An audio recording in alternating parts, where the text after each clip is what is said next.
উমানাথ বলল, আজ চেনা রাস্তায় বাড়ি যেও না, তুমি একটু ঘুরেই বাড়ি যেও। চৈত্র মাস। গোটা সন্ধেটা উমানাথের সাথে গল্পগুজবে ভালোই কাটলো। সাথে চা হলো বাড়তি পাওয়া। সন্ধ্যের গুমোট গরমটা একটু কেটে গিয়ে হাওয়া ছেড়েছে। চেয়ার ছেড়ে উঠে দাঁড়িয়ে বললাম, খামোকা চেনা রাস্তা ছেড়ে যাব কেন? আর অন্য রাস্তায় যেতে গেলে আরও 15 মিনিট বাড়তি হাঁটতে হয় আমাকে। তাই আমি ওই রাস্তা এড়িয়েই চলি। যে রাস্তায় আমি উমানাথের বাড়ি আসি সেটা অন্ধকার, বাজারের পিছন দিকে, নির্জন শর্টকাট। মাঝে মাঝে লোকজন নিশ্চয়ই যাতায়াত করে, তবে পাড়াটা পুরনো। বেশ কয়েকটা প্রাচীন ভাঙাচোরা বাড়ি রাস্তার পাশে হাঁ করে দাঁড়িয়ে আছে। পাড়াটায় ঢোকার পরেই বাঁ হাতে একটা বড় নিম গাছ। ভাঙাচোরা পাড়াটাই যেন সময় থমকে গেছে। খসে পড়া প্লাস্টারের থেকে পুরনো গন্ধ পাওয়া যায়। আমি আসি, আমার অভ্যেস। কখনো কোনো বাজে অনুভূতি হয়নি আমার। তাছাড়া উমানাথের গল্প ভালো লাগে তার মানে এই নয় যে আমি তার সমস্ত অলৌকিক চিন্তাভাবনাকে মনের ভেতর লালন পালন করি। বললাম, আবার বাজার হয়ে অতটা ঘুরে যাব? আমার তো এদিকে যেতে সমস্যা হয় না। উমানাথ আমার দিকে কিছুক্ষণ চেয়ে থেকে বলল, তুমি বড় গোয়ার, বুঝতেই পারছি তুমি রাস্তা বদলাবে না। আচ্ছা দাঁড়াও। এই বলে বাড়ির ভেতর চলে গেল। 9টা বাজে। গরমকালে এ এমন কিছু রাতই নয়। ছেলেরা এখনো হয়তো আলগা গায়ে মাঠে বসে আছে। বাজারের মধ্যেও দোকানপাট খোলা থাকে এই সময়। তাছাড়া আকাশে জোছনা আছে, ফুটফুটে আলোয় দিব্যি 5 মিনিট হাঁটলেই বাড়ি চলে আসব। কিছুক্ষণ পর উমানাথ বেরিয়ে এলো। হাতে একটা কিছু আছে। আমার কাছে এসে বলল, দাও হাতখানা। আমি দেখলাম ছোট্ট একটা গাছের শিকড়ের মতো জিনিস, লাল সুতো দিয়ে বাঁধা। আমি হাত এগিয়ে দিলাম। হাতে সেটা বেঁধে দেবার পর আমার মাথায় হাত দিয়ে বিড়বিড় করে মন্ত্র পড়ল কিছুক্ষণ উমানাথ। তারপর মাথায় 3বার ফুঁ দিয়ে বলল, যাও, যেদিকে খুশি যাও।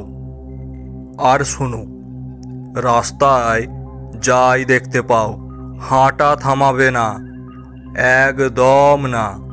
আমি কোনো কথা না বলে ঘাড় নেড়ে বের হয়ে আসলাম।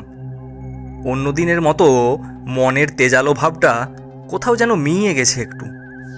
মনে একটা ছোট্ট প্রভাব পড়েছে উমানাথের কথাবার্তায়। তবু রাস্তায় এসে কয়েক পা জোরে হাঁটতেই গা গরম হয়ে গেল। বাজারের দিকে না যেয়ে আমি ধরলাম রোজকার পথ। পুরনো পাড়াটার গলির মোড়ে এসে একবার থমকে দাঁড়ালাম। সোনার আলো আঁধারিতে ঢেকে আছে গোটা পাড়াটা। শুধু আমার পায়ের চলার শব্দ ছাড়া আর কোনো শব্দ নেই। কিছুটা দূরে একটানা একটা কুকুর ডেকে চলেছে। প্রথম বাঁকটা ঘুরেই রোজ দাঁড়িয়ে আমি একটা সিগারেট ধরাই। তারপর বাকি পথটুকু হাঁটতে হাঁটতে সোজা বাড়ি। আজও অভ্যেস মতো দাঁড়িয়ে সিগারেট জ্বালালাম। আর তখনই একটা বিড়াল বিশ্রীভাবে ডেকে উঠল। চমকে উঠে তাকালাম সামনে। না, কোথায় কি? আনমনে নিজের অতি সচেতন মনোভাবের জন্য হাসি পেল। কয়েক পা এগোতেই বাঁকের মুখে নিম গাছটা চোখে পড়ল। তার বড় ডালটা হাতের মতো বের করে যেন সে দাঁড়িয়ে আছে রাস্তার গায়ে। কিছুটা হাঁটার পর হঠাৎ আলো আঁধারি ফুঁড়ে কোথা থেকে উঠে এলো একজন। আমি কিছুতেই বুঝতে পারিনি আমার সামনে একজন কখন হাঁটতে শুরু করেছে। জোছনায় অবয়বটা যেন নিঃশব্দে হেঁটে যাচ্ছে। তার বাঁধানো লাঠি, ঠক ঠক করে তার লাঠি ঠুকে ঠুকে চলার আওয়াজ আমার কানে আসে। আর সেই সাথে নাকে এসে লাগে উৎকট একটা দুর্গন্ধ, পচা মাংসের গন্ধ। হঠাৎ আমার সম্বিত ফেরে যেন। তাই লোক আমার সামনে জোছনার আলোয় গোটা রাস্তাটা চোখে পড়ে। কোথাও কেউ নেই। এই নিঝুম পাড়ায়, এই রাস্তার মাঝখানে আমি একা চুপ করে দাঁড়িয়ে আছি। হাতের সিগারেট কখন নিভিয়েছে কে জানে। দুর্গন্ধে আমার গা গুলিয়ে ওঠে। উমানাথের কথা মনে পড়ে যায়। যাই দেখি যেন থেমে না যায়। হঠাৎ মনে হলো আমার পেছনে কেউ আসছে। কানে আসছে সে এক রকম ঠক ঠক করে লাঠি ঠোকার আওয়াজ। আর আমি যেন একটা গোলক ধাঁধায় পড়ে গেছি। তীব্র ভয়ে আমার পা দুটো যেন জমে গেছে। টির আওয়াজ ক্রমশ এগিয়ে আসছে। হঠাৎ আমার ভেতর একটা মরিয়া সাহস জেগে ওঠে। প্রাণের ভয় হয়তো একেই বলে। আমি মরিয়া হয়ে হঠাৎ ছুটতে শুরু করি। পেছনে যেন একটা ভয়ঙ্কর কালো ছায়া সর্বনাশের খেলায় মেতে উঠেছে। আমাকে পালাতেই হবে। কি করে ঘরে এসে পৌঁছেছিলাম ভগবান জানে। সেদিন রাত থেকেই গায়ে ধুম জ্বর, সাথে বমি, যেন পেটের নাড়ি ভুঁড়ি উঠে আসবে। সারতে পাক্কা 2 দিন লেগেছিল আমার। সেদিন কিসের জোরে বেঁচে গিয়েছিলুম জানি না। তারপর আমি আর কখনো ওই রাস্তায় যাইনি, যাবার সাহসই হয়নি। উমানাথকে পরে জিজ্ঞাসা করেছিলাম কেন সেদিন ওই রাস্তায় আমাকে যেতে বারণ করেছিল।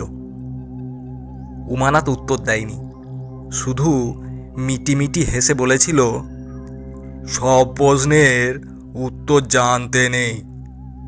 না, আর উমানাথের ক্ষমতা নিয়ে কখনো মনে সন্দেহ জাগেনি।